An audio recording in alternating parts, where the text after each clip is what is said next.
Hello दोस्तों, कैसे हैं आप सब लोग। ये हमारा तीसरा वीडियो है इस सीरीज का। और प्रीवियस वीडियो में हमने देखा रिजल्टेंट को कैसे फाइंड आउट किया जाता है, रिजोल्यूशन ऑफ फोर्सेस हमने पढ़ा। और यदि हमें बहुत सारे फोर्सेस दे रखे हों तो उनके कंपोनेंट कैसे निकालते हैं, अगर इंक्लाइंड पे फोर्स है तो हॉरिजॉन्टल और वर्टिकल कंपोनेंट कैसे निकालते हैं, ये हम पढ़ चुके हैं। तो और इसके साथ में हमने न्यूमेरिकल भी किया था आज एक और न्यूमेरिकल करते हैं। देखिए क्या क्या रखा है हमसे। Two forces of 50 newton and 100 newton are acting as shown in figure. एक फिगर दे रखा है 50 न्यूटन और 100 न्यूटन। देखिए 100 न्यूटन, ये दोनों फोर्स लगे हुए हैं, ठीक है। Find out the third force. अभी हमें रिजल्टेंट नहीं पूछा है, हमसे क्या पूछा गया है, हमसे तीसरा फोर्स पूछा गया है, मतलब तीन फोर्स लगे हुए हैं यहाँ पर। Such that resultant of all three forces are 100 newton act at 45 degree with x axis. अब हमसे क्या कहा गया है कि हमसे कहा गया है कि कोई बिंदु है, ये बिंदु O है, इस पर तीन फोर्स लगे हुए हैं। पहला 50 न्यूटन का है और दूसरा 100 न्यूटन का है। 50 न्यूटन का है वो तो क्षैतिज से, मतलब जो हॉरिजॉन्टल है उस हॉरिजॉन्टल से 30 डिग्री का एंगल बना रहा है, और जो 100 न्यूटन का है वो वर्टिकल से 30 डिग्री का एंगल बना रहा है। और हमसे पूछा गया कि तीसरा फोर्स क्या होगा, F3 की वैल्यू क्या होगी, ठीक है ना। F3 की वैल्यू हमसे पूछी है और उसकी डायरेक्शन पूछी है, θ3 की भी वैल्यू पूछी है। जबकि हमको क्या गिवन है कि थ्री फोर्सेज आर, मतलब resultant of three forces are 100 newton, मतलब हमको रिजल्टेंट की वैल्यू दे रखी है 100 न्यूटन, और कितने डिग्री के एंगल पर लगा हुआ है, 45 डिग्री। कहां से लगा हुआ है, एक्स एक्सिस से, मतलब सारी चीजें दी गई है। बहुत सिंपल आसान सा क्वेश्चन है कि ये एक्स डायरेक्शन है, इससे 45 डिग्री पर एक रिजल्टेंट लगा हुआ है इन तीनों फोर्सेस का, जिसका मैग्नीट्यूड 100 न्यूटन है। करना क्या है, हमको सिंपली एक इक्वेशन लिखनी है, जो हमारा फॉर्मूला है R is equal to under root of sigma H का whole square plus sigma V का स्क्वायर। ये हमको पता है। अब हमको क्या करना है, इक्वेशन बैलेंस करनी है। कैसे करनी है कि जैसे मान लीजिए 30 डिग्री पर 50 न्यूटन का फोर्स लगा हुआ है, तो इसके दोनों कंपोनेंट ले लेंगे, ठीक है ना। ऐसे ही 100 न्यूटन है, उसके दोनों कंपोनेंट ले लेंगे। देखिए कैसे, तो सबसे पहले ये वाला फोर्स लेते हैं। ये 50 न्यूटन का फोर्स है, 30 डिग्री पर लगा हुआ है, ये 50 न्यूटन हो गया। अब इसका हॉरिजॉन्टल कंपोनेंट क्षैतिज दिशा में क्या बताया था कि किसके साथ में बना रहा है, ये आधार के साथ में। तो जब भी कोई फोर्स आधार के साथ में, ये आधार लिया जाए तो इसके साथ में कौन सा कंपोनेंट आएगा, कॉस का। तो 50 कॉस 30 डिग्री, ये इसका हॉरिजॉन्टल कंपोनेंट क्षैतिज। और वर्टिकल मतलब ऊर्ध्वाधर में क्या आएगा, 50 साइन 30 डिग्री, एंगल यही रहेगा, ठीक है ना। ये मत कर देना कि 50 साइन 60 कर दिया, ठीक है ना, 60 नहीं होगा, केवल 30 ही होगा, ठीक है ना। ये तो आ गए हॉरिजॉन्टल कंपोनेंट 50 न्यूटन वाले के। फिर 100 न्यूटन वाले की बात कर लेते हैं। 100 न्यूटन, देखिए 100 न्यूटन इसके साथ में, वर्टिकल के साथ में 30 डिग्री का एंगल बना रहा है, तो हॉरिजॉन्टल के साथ में कितने का बनाएगा, हॉरिजॉन्टल के साथ में बनाएगा 60 डिग्री का सर, क्योंकि पूरा का पूरा 90 डिग्री का है, उसमें से 30 डिग्री का घटा दो, 60 डिग्री का आ जाएगा। और इसका मैग्नीट्यूड कितना है, 100 न्यूटन। तो हॉरिजॉन्टल कंपोनेंट कितने का हो जाएगा, 100 cos 60, और वर्टिकल कंपोनेंट कितने का हो जाएगा, 100 sin 60, ठीक है साहब। अब इस F3 के लिए देख लीजिए, F3 का मैं यहां पर लिख देता हूं। ये F3 कैसे लगा हुआ है, ये F3 ऐसे लगा हुआ है, ठीक है ना। और एंगल हमको θ3, मतलब एंगल भी निकालना है और फोर्स भी निकालना है, लेकिन कंपोनेंट तो लेने पड़ेंगे ना सर। तो F3 cos θ3, ये तो हॉरिजॉन्टल कंपोनेंट हो गया। वर्टिकल कंपोनेंट क्या हो गया, F3 sin θ3, ठीक है। अब बचा क्या, रिजल्टेंट बचा। तीन तो हो चुके हैं, देखो कितनी लाइनें देखिए, 1 2 3 4, 4 फोर्स दे रखे हैं, मतलब फोर्स 3 है, एक रिजल्टेंट है, तो रिजल्टेंट का भी बना दीजिए। तो रिजल्टेंट हमको दे रखा है 100 न्यूटन का, कितने डिग्री एंगल पर, 45 डिग्री एंगल पर। अब आप खुद ही इमेजिन कर सकते हो कि यहां से इसका हॉरिजॉन्टल कंपोनेंट क्या आएगा, 100 cos 45, और वर्टिकल कंपोनेंट क्या आएगा, 100 sin 45। फॉर्मूला क्या है हमारा, R is equal to sigma H square plus sigma V square. या फिर हम ऐसा कर सकते हैं, जो हमारा रिजल्टेंट है, ठीक है ना, उसकी इक्वेशन बनाकर बैलेंस कर दें हम, हॉरिजॉन्टल फोर्सेस को सबको बैलेंस कर दें। कैसे करेंगे देखिए, सबसे पहले तो रिजल्टेंट कितना दे रखा है हमें, रिजल्टेंट का हॉरिजॉन्टल कंपोनेंट सिग्मा एच कितना दे रखा है 100 cos 45, तो हम ये लिख सकते हैं r इज इक्वल टू, ठीक है, r इज इक्वल टू, अब हॉरिजॉन्टल कंपोनेंट देखिए, पहला इसका 50 cos 30, ठीक है, प्लस क्योंकि बाहर की ओर निकले हुए हैं तो पॉजिटिव लेंगे अपन, ठीक है ना, बाहर की ओर ही है इसका, फिर ये दूसरा आ जाएगा दूसरे फोर्स का 100 cos 60, ठीक है, फिर तीसरा फोर्स क्या है प्लस में F3 cos थीटा 3, ठीक है, और इसको बराबर में किसके करना है r का क्या है, r का है 100 cos 45।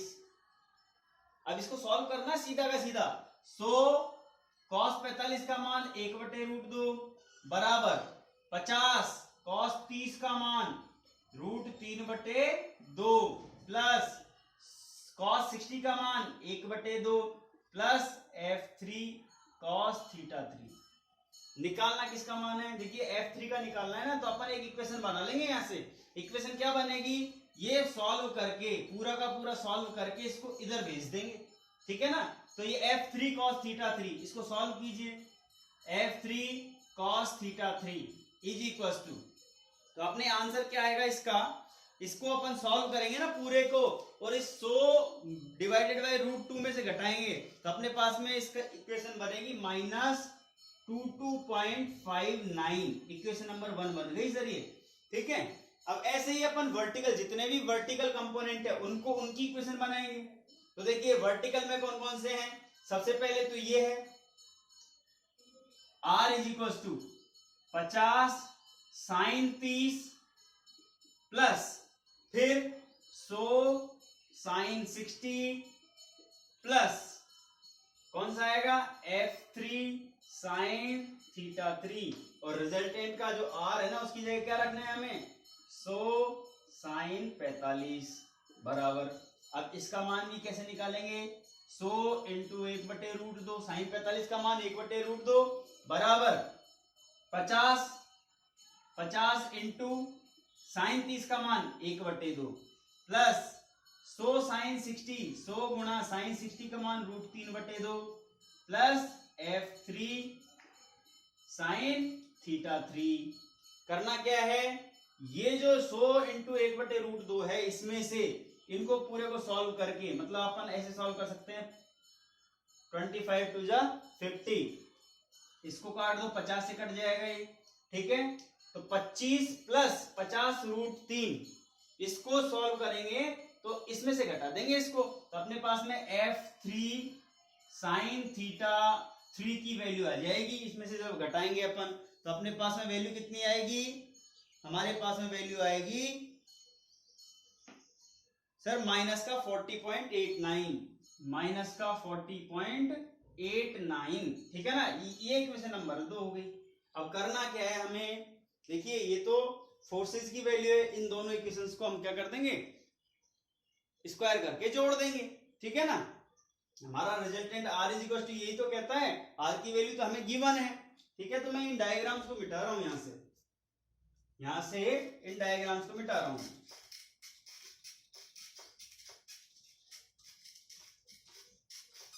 बस इतने में हो जाएगा। तो देखिए F3 cos थीटा 3, ठीक है ना, इसका स्क्वायर कर दीजिए प्लस F3 sin थीटा 3 का स्क्वायर कर दीजिए, ठीक है, बराबर -22.59 का स्क्वायर कर दीजिए प्लस -4089 का स्क्वायर कर दीजिए। तो अब जब इसका स्क्वायर करेंगे F3 square cos square theta 3 plus F3 square sine square theta 3 is equal to, यहां से देखिए इसको तो सॉल्व कर ही लेंगे अपन कैलकुलेटर की सहायता से, यहां से F3 स्क्वायर कॉमन आ रहा है, F3 स्क्वायर कॉमन ले लिया, और ये इक्वेशन ये cos square theta plus sine square theta is equal to क्या होता है, इसका मान हो गया 1, ये ट्रिग्नोमेट्रिक रिलेशन है ना पूरा का पूरा, cos square theta is equal plus sine square theta is equal to 1, तो यहां से F3 स्क्वायर की वैल्यू इनका स्क्वायर करेंगे हम, ठीक है ना, और इनको जोड़ देंगे तो इसकी वैल्यू कितनी आएगी, वो भी तो निकालना है ना हमें। और फिर क्या कर देंगे हम, इसका अंडर रूट कर देंगे, तो अंडर रूट करेंगे इसका भी और इसका भी, f3 स्क्वायर का, तो यहां से f3 की वैल्यू आ जाएगी। आप इसको सॉल्व करके देखना, इसकी वैल्यू आ रही है अपने 46.715 न्यूटन, ठीक है ना, इस f3 की वैल्यू आ रही है। और थीटा के लिए क्या करेंगे, थीटा के लिए हमने क्या बताया था, थीटा के लिए sigma v upon sigma h, ठीक है ना, और टेन इनवर्स करना है, टेन थीटा बराबर sigma v upon sigma h। Sigma v क्या है, मतलब वर्टिकल डायरेक्शन में कितना आ रहा था 40.89 और हॉरिजॉन्टल डायरेक्शन में कितना आ रहा था 22.59, इनको डिवाइड कर देंगे हम, तो theta is equal to tan inverse 40.89, देखिए माइनस का है तो माइनस ही रखेंगे और नीचे भी माइनस का है तो 22.59, माइनस से माइनस कट जाएगा, तो थीटा बराबर, थीटा आप जब टेन इनवर्स कैलकुलेटर में डालोगे तो थीटा आएगा 61.08 डिग्री, ठीक है। ये एक न्यूमेरिकल है, बहुत अच्छा क्वेश्चन था जिसमें हमको तीन फोर्सेस दे रखे हैं और हमसे पूछा क्या गया है, हमसे पूछा गया है फोर्स, थर्ड फोर्स की वैल्यू।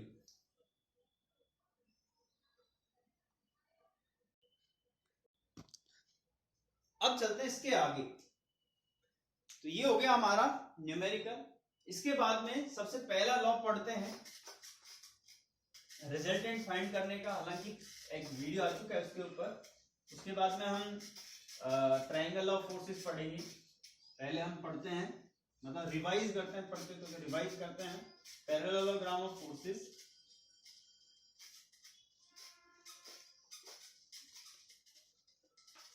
देखिए law of parallelogram of forces, इसको हिंदी में क्या कहा जाता है, इसको हिंदी वाले स्टूडेंट्स देखेंगे बल समानांतर चतुर्भुज का नियम, चतुर्भुज का नियम, ठीक है ना, ये कहा जाता है हिंदी के अंदर बल समानांतर चतुर्भुज का नियम। ये क्या कहता है कि इफ टू फोर्सेस, ये क्या कहता है, if two forces acting at A point be represented in magnitude and direction of two adjacent sides of a parallelogram, then their resultant will be represented in magnitude and direction of in direction by diagonal of the parallelogram passing through that point, ठीक है ना, मतलब कि यदि दो force हैं किसी बिंदु पर कार्य कर रहे हैं, ये क्या कहता है, मान लीजिए बिंदु O है, दो फोर्स हैं P और Q, और इन दोनों फोर्सेस को किसी पैरेललोग्राम की समानांतर चतुर्भुज की दो भुजाओं से निरूपित किया गया है, ठीक है ना। दो भुजाएं हैं मान लीजिए, जिनमें एक फोर्स P मैग्नीट्यूड का है, दूसरा Q मैग्नीट्यूड का है, और डायरेक्शन इनकी दे रखी है अल्फा, मतलब इनके बीच का एंगल दे रखा है अल्फा। और यदि हमें इनका रिजल्टेंट निकालना है तो उस रिजल्टेंट का मैग्नीट्यूड और डायरेक्शन इस पैरेललोग्राम का क्या होगा, डायगोनल होगा। अब देखिए ये फोर्सेज हैं, इसको मैं पूरा डायगोनल पैरेललोग्राम बना लेता हूं। पैरेललोग्राम बन गया O A B C, ठीक है, ये पैरेललोग्राम बन गया, मतलब समांतर चतुर्भुज, मतलब इसकी भुजाएं हैं, आमने सामने की भुजाएं क्या होती हैं, पैरेलल होती हैं, समांतर होती हैं। P तो ये भी P हो गई, अगर ये Q है तो ये भी Q हो गया। अब मुझे इन दोनों फोर्सेस का क्या निकालना है, रिजल्टेंट, परिणामी निकालना है। तो ये नियम क्या कहता है कि परिणामी क्या होगा, इस पैरेललोग्राम का डायगोनल मतलब विकर्ण होगा, और वो उसी पॉइंट से पास होगा, ठीक है ना। इसको R से रिप्रेजेंट करते हैं। हमको निकालनी है R की वैल्यू है, तो अपन क्या करेंगे R की वैल्यू निकालने के लिए, पहले तो मैं इसका स्टेटमेंट लिख देता हूं। If two forces acting at a point be represented in magnitude and direction by two adjacent sides of a parallelogram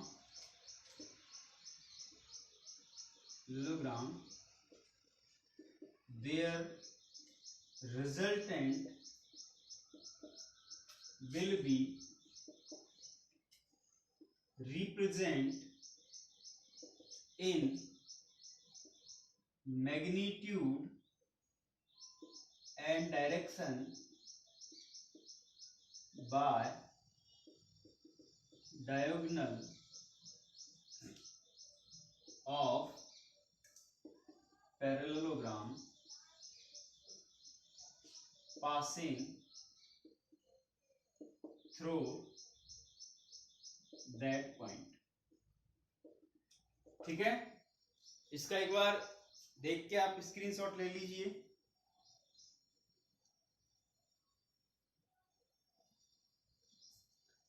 तो ये हो गया इसका स्टेटमेंट। अब इस आर की वैल्यू अपन फाइंड करते हैं, ठीक है। तो यहाँ पर अपन आर की वैल्यू फाइंड करेंगे। ये तो स्टेटमेंट हो गया, आई होप आपने स्क्रीनशॉट ले लिया होगा। अब कैसे निकालेंगे देखिए। तो सबसे पहले हम क्या करेंगे, रिजल्टेंट फाइंड करने के लिए हम इस ए से, ठीक है, एक लाइन आगे बढ़ाएंगे और पॉइंट नंबर बी से एक परपेंडिकुलर ड्रॉ करेंगे और इसको नाम दे दिया डी पॉइंट, ठीक है। अब देखिए, आप गौर से देखोगे तो यहां पर दो ट्राइंगल्स बन रहे हैं। पहला ट्राइंगल है ओ ए बी और दूसरा ट्राइंगल है ओ डी बी, ठीक है। तो हम क्या करेंगे, सबसे पहले फर्स्टली पहला काम, ड्रॉ अ परपेंडिकुलर का मतलब लंब, ठीक है ना। सबसे पहले हम एक लंब डालेंगे फ्रॉम पॉइंट बी से लंब डालेंगे किस पर, ओ ए पर, ऑन ओ ए, ठीक है। दूसरा काम क्या करेंगे, अब देखिए यहां पर इन ट्राइंगल, सबसे पहले छोटा वाला ट्राइंगल लेंगे। तो छोटा वाला ट्राइंगल में हम इन सारी चीजों की वैल्यू फाइंड आउट कर लेंगे। मान लीजिए ये है थीटा, ये तो डायरेक्शन है, और पूरा का पूरा एंगल कितने का दे रखा है, अल्फा डिग्री का। अब एक बात मुझे बताइए, कॉरस्पॉन्डिंग एंगल्स, ठीक है ना, संगत कोण। तो हमेशा ध्यान रखिए, जब भी दो एंगल गिवन हो और वो एफ की आकृति बनाए, मतलब अगर मान लीजिए ये एंगल थीटा दे रखा है तो कॉरस्पॉन्डिंग एंगल्स क्या होते हैं, अगर ये थीटा है तो ये भी थीटा होगा। मतलब कोई भी एंगल कैसे भी हो, किसकी आकृति बनाए, एफ की। अगर ये थीटा है तो ये भी थीटा होगा। ये कॉरस्पॉन्डिंग एंगल्स है। तो यहां पर देखिए पी और क्यू के बीच में एंगल क्या है, अल्फा। तो यहां पर ये जो एंगल होगा ना, ये भी अल्फा ही होगा, ठीक है। तो हम ट्राइंगल ए डी बी की बात करते हैं, छोटे ट्राइंगल ए डी बी की बात करते हैं। अब देखिए ए डी बी में, ए डी तो क्या है, ये तो हो गया बेस, ये हो गया हमारा परपेंडिकुलर, मतलब ये तो लंब हो गया, ये हो गया आधार और ये हो गया हमारा कर्ण। अब कर्ण हमको दे रखा है क्यू, ठीक है। हमने अभी थोड़ी देर पहले रिजोल्यूशन ऑफ फोर्सेस पढ़ा था, तो हम यहां से लिख सकते हैं आधार बटे कर्ण। आधार बटे कर्ण मतलब आधार क्या है, एडी, एडी बटे ए बी। एडी बटे ए बी क्या हो जाएगा, आधार बटे कर्ण कॉस थीटा, या कॉस अल्फा दे रखा है तो कॉस अल्फा लेंगे। तो हमको निकालना क्या है, एडी की वैल्यू। तो एडी की वैल्यू निकालेंगे तो ए बी को मल्टीप्लाई कर देंगे इससे, तो एडी आ जाएगा, एडी बराबर A B into cos alpha. और ए बी क्या है, ए बी का मैग्नीट्यूड दे रखा है क्यू, तो क्यू कॉस अल्फा, ठीक है। फिर सेम एस दूसरा देख लो, लंब बटे कर्ण, लंब बटे कर्ण मतलब B D upon A B बराबर साइन अल्फा। तो अब यहां से हम क्या निकालेंगे, बी डी की तो वैल्यू निकालेंगे, तो उसको मल्टीप्लाई कर दीजिए, ए बी साइन अल्फा। और ए बी की वैल्यू कितनी है, देखो अगर ये हमको ए बी की वैल्यू निकालना है, ये क्यू है तो ये भी क्यू होगा, तो क्यू साइन अल्फा, ये दो चीजें निकल कर आ गई। अब क्या करेंगे, ये तो पहले तो छोटे ट्राइंगल में देखा है हमने, अब सर हमको अगर रिजल्टेंट निकालना है तो ये बड़ा ट्राइंगल देखना पड़ेगा, और बड़ा ट्राइंगल में हमको कर्ण की वैल्यू निकालनी है, तो हमको आधार की वैल्यू पता होनी चाहिए और लंब की वैल्यू पता होनी चाहिए, तभी तो हम पाइथागोरस थ्योरम लगाएंगे। तो हम अब यहां लिखते हैं, हम यहां पर हम लिख देते हैं in triangle O D B, तो हम यहां पर अप्लाई करेंगे, अप्लाइंग पाइथागोरस थ्योरम, जिसको पाइथागोरस थ्योरम को क्या बोलते हैं हम, अप्लाइंग पाइथागोरस थ्योरम।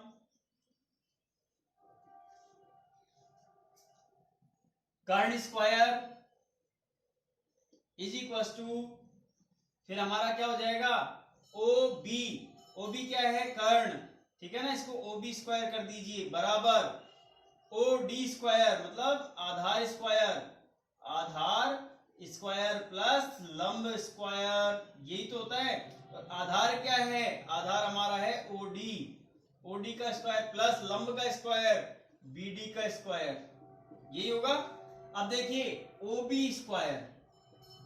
ओबी तो क्या है, आर है, बराबर ओडी किस किस से मिला हुआ है, बना हुआ है, ओडी बना हुआ है ओ ए प्लस ए डी, हमें लिख सकते हैं ओ ए प्लस ए डी, ठीक है, प्लस बी डी स्क्वायर। अब इनकी वैल्यू पुट कर दीजिए, ओबी को क्या कहते हैं हम, आर स्क्वायर, बराबर ओ ए क्या है, ओ ए की वैल्यू है पी प्लस एडी, एडी अभी थोड़ी देर पहले निकाला था, एडी बराबर क्यू कॉस अल्फा, इसका पूरे का स्क्वायर, प्लस बीडी का मतलब क्यू साइन अल्फा का स्क्वायर, ठीक है। अब देखिए ये क्या बन गया, a प्लस बी का होल स्क्वायर, इसका फॉर्मूला बन गया ना एक तरह से, तो इसको सॉल्व करेंगे, आर स्क्वायर बराबर पहले a का स्क्वायर मतलब p square plus Q square cos square alpha plus 2pq cos alpha, ठीक है ना, 2ab हो गया, plus q square sine square alpha, इसको भी ऐसे लिख लिया। अब यहां पर देखिए q square cos square alpha और q square sine square alpha, इसमें से q स्क्वायर कॉमन आ रहा है क्या, हाँ जी बिल्कुल q स्क्वायर कॉमन आ रहा है, तो हम लिखेंगे R square is equal to P square plus Q square को कॉमन ले लीजिए, तो अपने पास में आ जाएगा cos square alpha plus sine square alpha, ठीक है, ये इन दोनों में से इसको कॉमन ले लिया और इसको एज इट इज लिख दिया हमने, प्लस 2pq कॉस अल्फा। अब ये ट्रिग्नोमेट्रिक रिलेशन बन गई कि नहीं बनी, बिल्कुल बन गई, तो हमारे पास ना R square is equal to क्या आएगा, P square plus Q square plus 2pq cos alpha, और आर की वैल्यू यदि निकालनी है तो हम क्या करेंगे, दोनों तरफ क्या कर देंगे, स्क्वायर रूट वर्गमूल ले लेंगे, तो under root of P square plus Q square plus 2pq cos alpha, ये हमारा रिजल्टेंट परिणामी निकल के आ गया ये वाला। तो ये था हमारा law of parallelogram of forces, पहले पढ़ चुके हैं हम लोग, ठीक है ना, ये केवल उसका कह सकते हैं केवल रिवीजन था, एक बार स्क्रीनशॉट ले लीजिए, फिर आगे चलते हैं।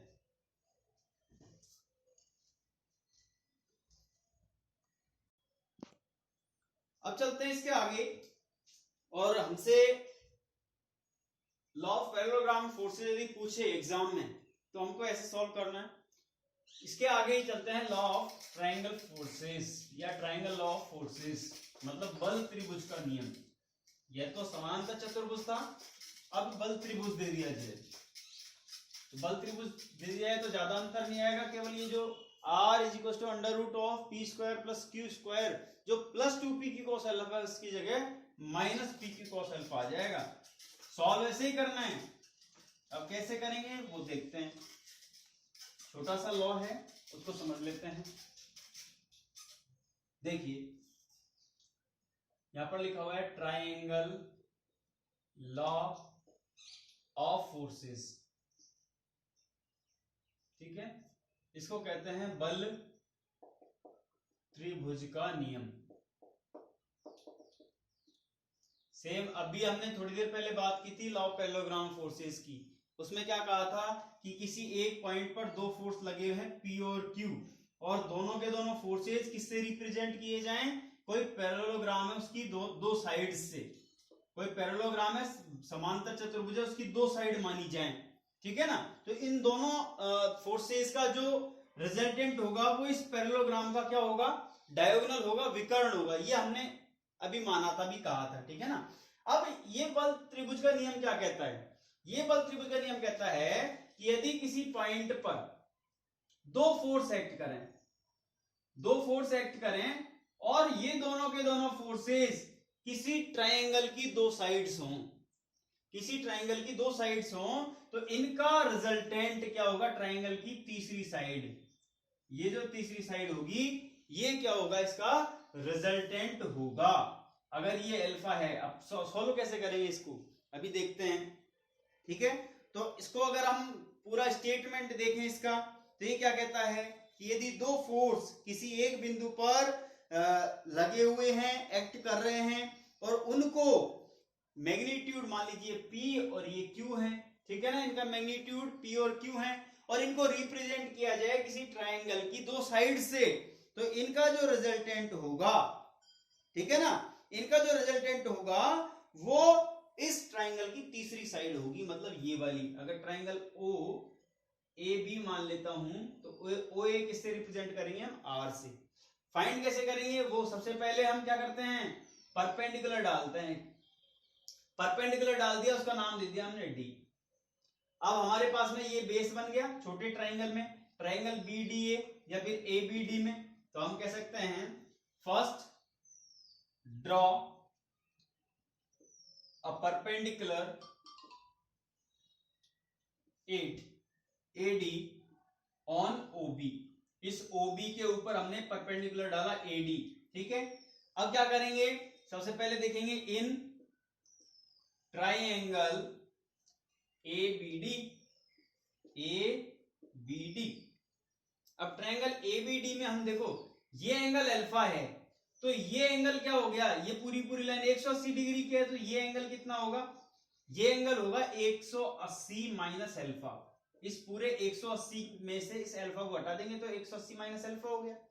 अब ये 180 माइनस अल्फा हो गया, और ये Q है, ये Q ही तो देखा था हमने अभी, ये P लिखा है, ये Q लिखा है, तो ये BD की वैल्यू कितनी आएगी, हम डायरेक्टली लिख सकते हैं यहां से Q cos 180 माइनस अल्फा, और AD की वैल्यू कितनी आएगी, अब Q cos अल्फा ये हो गया cos 180 माइनस अल्फा, तो यहां पर आ जाएगा Q sin 180 माइनस अल्फा। इतनी बात समझ में आ गई। यहां पर भी देख लीजिए ट्रायंगल ABD में देखेंगे हम, तो सबसे पहले BD अपॉन AB, BD तो क्या आधार, AB क्या है कर्ण, तो इसको हम कैसे लिखेंगे, BD की वैल्यू हमें निकालनी है, तो BD बटे AB की वैल्यू दे रखी है Q, और इसको लिख देंगे cos थीटा की वैल्यू कितनी है 180 माइनस अल्फा, तो यहां से BD की वैल्यू कितनी आ जाएगी Q cos 180 minus alpha. Same as दूसरा AD अपॉन AB, AD तो क्या है परपेंडिकुलर, और AB क्या है हाइपोटेनियस मतलब कर्ण, ठीक है। तो AD अपॉन ये Q ही था, यहां पर आ जाएगा साइन 180 माइनस अल्फा। निकालना क्या है AD की वैल्यू, AD क्या आ जाएगा Q साइन 180 माइनस अल्फा, ठीक है।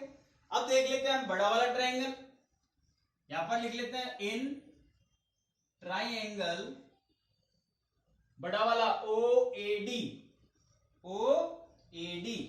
अब OAD में देखिए OD क्या है बेस हो गया, AD हमको पता चल गया Q साइन 180 माइनस अल्फा है जो कि परपेंडिकुलर है। निकालना क्या है हमको, कर्ण निकालना है, रिजल्टेंट जो कि OA है उसका R की वैल्यू निकालनी है हमें, तो हम कह सकते हैं OD, तो कर्ण square OA square is equal to OD square plus AD square, OD square plus AD square वापस ओडी किस किस से मिलकर बना हुआ है, ओबी से प्लस बीडी से। तो यहां पर तो ओए की वैल्यू तो हम लिख देंगे आर का square is equal to, OD की जगह लिखेंगे हम ओबी प्लस बीडी का स्क्वायर प्लस एडी का स्क्वायर। ये ओ नहीं है, ठीक है ना, ये डी है। अब OB की वैल्यू तो है P और BD की वैल्यू अभी हमने निकाली थी, यहां पर BD की वैल्यू है Q cos 180 माइनस एल्फा, और AD की वैल्यू भी अभी निकाली थी हमने। AD की वैल्यू कितनी निकाली थी, Q sin 180 माइनस एल्फा। इसका पूरे का क्या कर देंगे हम, स्क्वायर कर देंगे, इसका भी क्या कर देंगे, पूरे का स्क्वायर कर देंगे।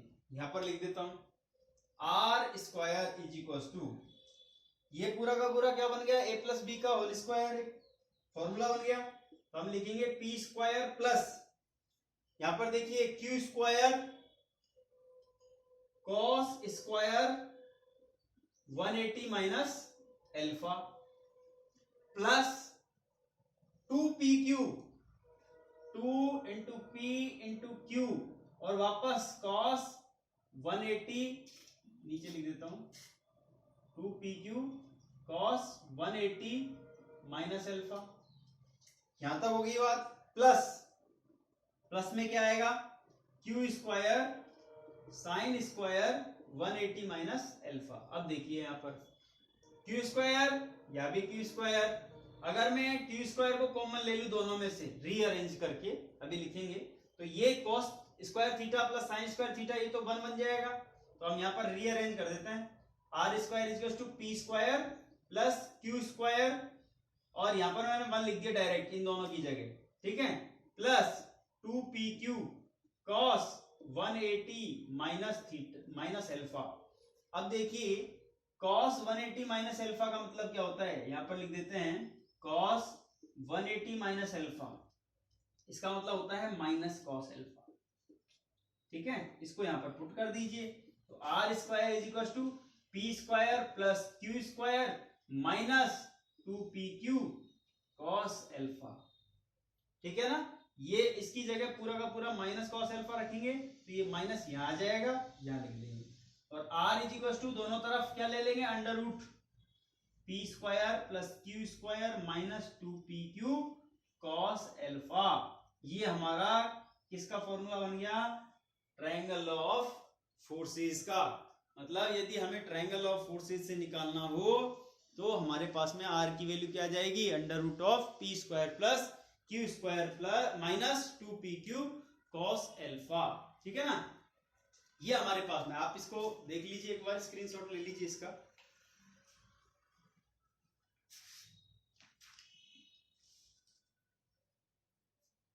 अब इसके बाद में एक चीज और आती है, पॉलीगन लॉ ऑफ फोर्सेस।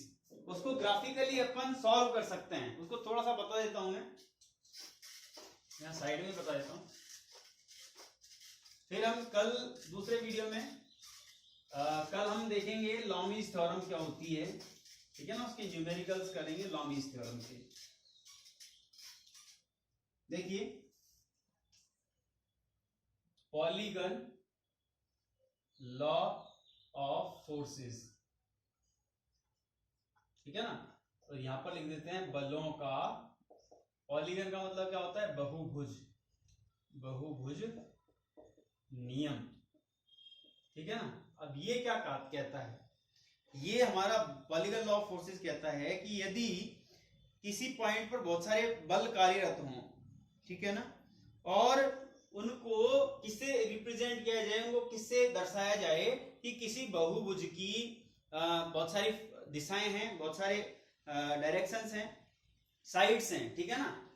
मान लीजिए एक पॉइंट है, उस पे F1 फोर्स लगा हुआ है इस दिशा में, एक फोर्स लगा हुआ है F2, F3 और F4, ऐसे फोर्सेस लगे हुए हैं, और हमको पूछा गया है इसका रिजल्टेंट क्या होगा।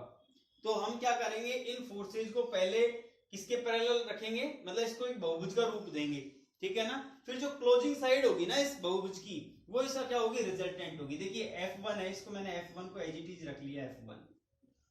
फिर F2 इस पॉइंट से F2 को ऐसे उठाकर यहां पर पैरेलल, मतलब इसके पैरेलल F2 रख दिया हमने, ठीक है। F3 इसी पॉइंट से हमने F3 लगा दिया, ठीक है। और F4 इसी पॉइंट से F4 लगा दिया, ये F4 हो गया। अब ये जो क्लोजिंग साइड है ये वाली, ये इसका रिजल्टेंट होगा, लेकिन डायरेक्शन क्या होगी, अपोजिट डायरेक्शन होगी, ठीक है ना।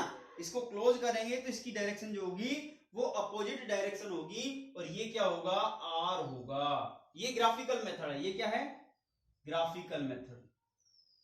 कैसे करेंगे फाइंड रिजल्टेंट को, तो दोस्तों ध्यान रखिएगा, मान लीजिए 20 किलोन्यूटन का दे रखा है, ये 40 किलोन्यूटन का दे रखा है, ये 30 किलोन्यूटन का दे रखा है, और ये 50 किलोन्यूटन का दे रखा है। तो आपको क्या करना है, स्केल लेना है, और स्केलर मतलब स्केल से ही इसको यूज करना है, लेकिन फोर्सेस को किस में कन्वर्ट करना है, स्केल में कन्वर्ट करना है। सबसे पहले स्केल लेंगे, मान लीजिए हमने ले लिया 5 kilo newton is equal to 1 centimetre.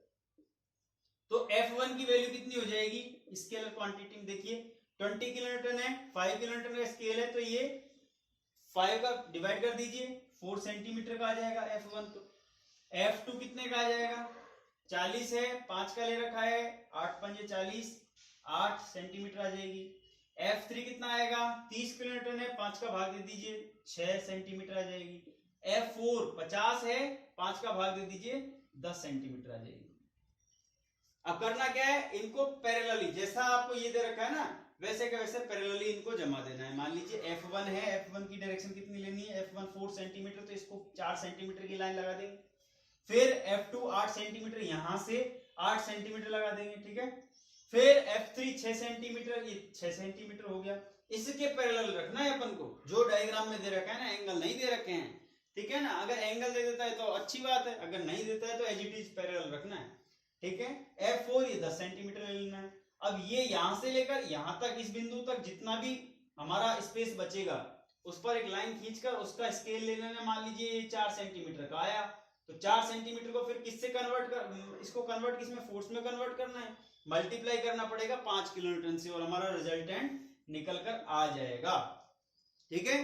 तो पॉलीगन लॉ ऑफ फोर्सेस क्या कहता है कि यदि किसी बिंदु पर बहुत सारे बल जिनकी दिशा और परिमाण किससे रिप्रेजेंट किए जाएं, एक बहुभुज की साइड से, ठीक है ना, तो उनका रिजल्टेंट क्या होगा, मैग्नीट्यूड और डायरेक्शन में जो क्लोजिंग साइड होगी, ये वाली, ये क्लोजिंग साइड होगी पॉलीगन की, ठीक है ना, बहुभुज की, अपोजिट ऑर्डर में, विपरीत दिशा में। अभी जैसे मैंने समझाया आपको, विपरीत दिशा में ये रिजल्टेंट होगा। ये बलों का बहुभुज नियम है। आई होप समझ में आया होगा आपको, और अच्छे से इसको एक बार इसका एक क्वेश्चन देख लेंगे हम नेक्स्ट वीडियो में, ठीक है। और उसके बाद में हम लॉमीज थ्योरम देखेंगे, ठीक है। लॉमीज थ्योरम क्या होती है, उसको, उसके ऊपर भी हम न्यूमेरिकल्स करेंगे।